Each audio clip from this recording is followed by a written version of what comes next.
la maestra que llegó sin que nadie la esperara.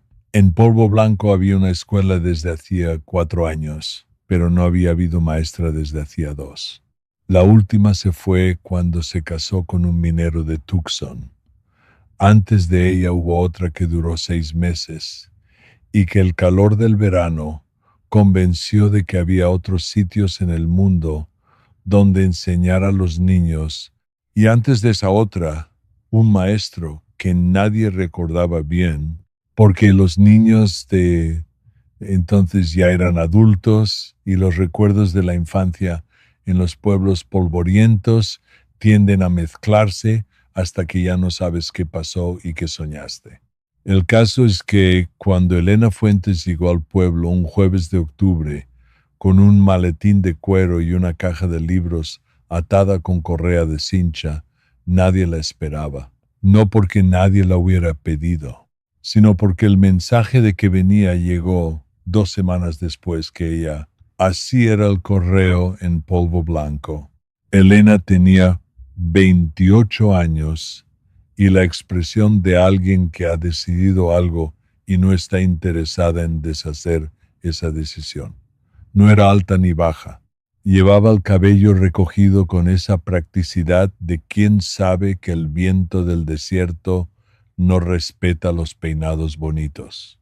Y tenía en los ojos ese color marrón claro que en cierta luz parece dorado y que la gente del pueblo fue notando de distintas formas a lo largo de los días siguientes.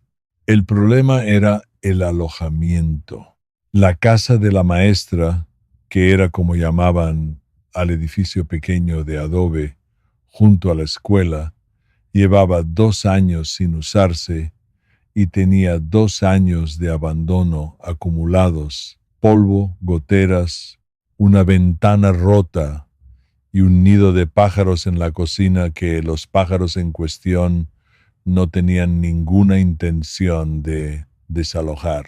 Elena miró la casa. La casa la miró de vuelta. Elena sacó de la caja de libros una escoba que había tenido la previsión de traer y empezó. Lo que pasó esa primera semana en Polvo Blanco es el tipo de cosa que los pueblos recuerdan durante mucho tiempo porque define quiénes son. El herrero fue el primero.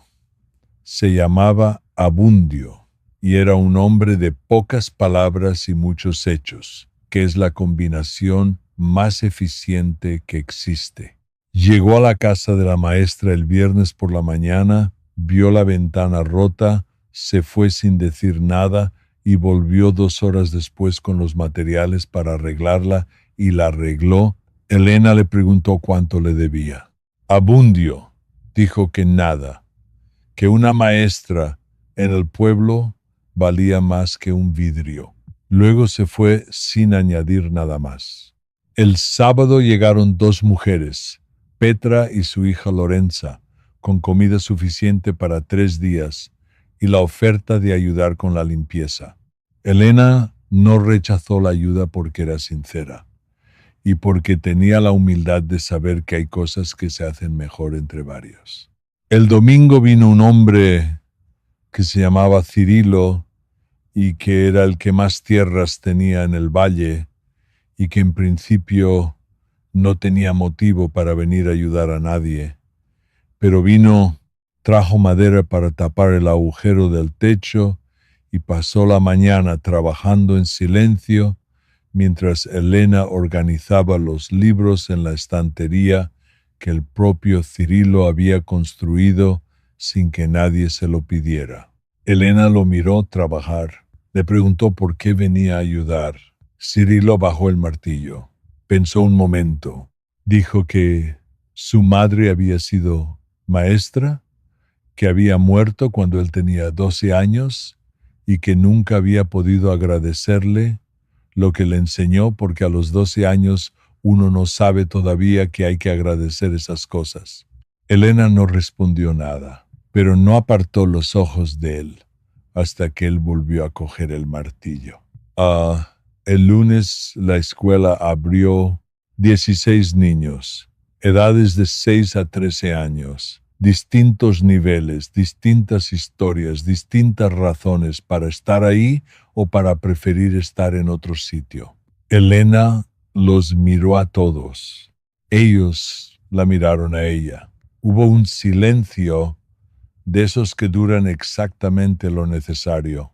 Luego Elena dijo, con una voz que no era ni dura ni blanda, sino exactamente la que se necesita para que 16 niños de distintas edades decidan prestar atención, que iban a empezar por lo más importante. Los niños preguntaron qué era lo más importante. Elena dijo que saber contar una historia, que todo lo demás venía después, pero que eso era lo primero, que una persona que sabe contar lo que le pasa ya tiene la mitad del mundo en la mano. Hubo otro silencio. Luego una niña de 8 años que se llamaba Pilar y que tenía esa expresión seria de los niños que ya han decidido que el mundo merece su atención completa, levantó la mano, preguntó si podía contar una que le había pasado a ella. Elena dijo que sí. Y esa fue la primera lección en la escuela de Polvo Blanco después de 2 años sin maestra. Pasaron las semanas. Elena se quedó. Nadie en el pueblo lo había dudado realmente. Pero hay una diferencia entre alguien que está y alguien que se queda. Y esa diferencia se nota en los pequeños detalles en que ya saluda primero, en que ya sabe cuál es el perro de quién, en que ya conoce qué días llega el correo y que el correo siempre llega 2 semanas tarde. Cirilo siguió viniendo de vez en cuando, no siempre con una excusa de trabajo. A veces solo a hablar, que era algo que no hacía mucho con nadie más en el pueblo, y que con Elena le salía de una forma que él mismo no terminaba de entender, pero que tampoco investigaba demasiado, porque había aprendido que hay cosas que funcionan mejor cuando no las analizas. Elena le fue contando poco a poco y sin orden algunas cosas de su vida, que había crecido en un pueblo parecido a este más al norte, que había aprendido a leer gracias a una mujer mayor que le prestaba libros de su casa, que había decidido ser maestra cuando tenía 10 años y que nunca había tenido ninguna duda de que eso era lo que iba a hacer con su vida. Cirilo la escuchaba.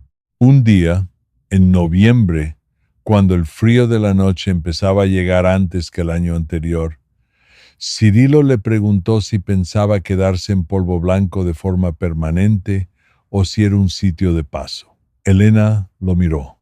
Dijo que los sitios de paso eran los que uno decidía que lo fueran, que éste no lo había decidido así todavía. Cirilo no dijo nada más. Pero esa noche, de vuelta en su rancho, estuvo un rato más tiempo despierto de lo habitual mirando el techo de su cuarto y pensando en esa respuesta y en todas las formas en que podía interpretarla, que eran varias, y que todas eran buenas. Si te ha gustado, dale like y suscríbete al canal para poder seguir creando maravillosas historias para poder ayudarte en el descanso bien merecido a dormir vaquero.